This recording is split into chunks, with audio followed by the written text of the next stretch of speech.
રાજુભાઈને ખરીદવાની ઓકાત કે પાર્ટી છે નહીં. એમને એ ખ્યાલ નથી કે રાજુભાઈએ ખેડૂતો માટે કેટલો સંઘર્ષ કર્યો છે. શું કહેશો તમે? યુવાન છો ને આ સભાની અંદર આવ્યા છો, કેવી રીતે જુઓ છો?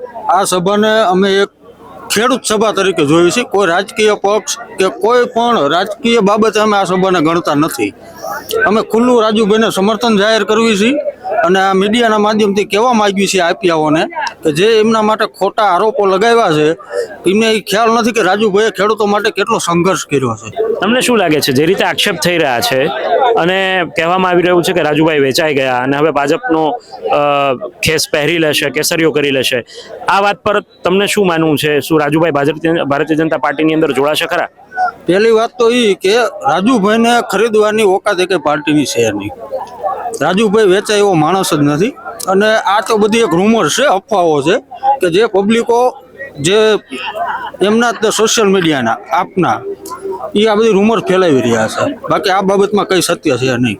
તો લોકો શું વિચારી રહ્યા છે, ખેડૂતો શું વિચારી રહ્યા છે? શું રાજુભાઈ સાથે આમ આદમી પાર્ટીમાં હતા એટલા માટે, કે પછી આમ આદમી પાર્ટીમાં ન હોય અને બિનરાજકીય હોય તો પણ તેમની સાથે જ છે? ખેડૂતો હંમેશા આમ આદમી પાર્ટીમાં રાજુભાઈના હિસાબે જ હતા.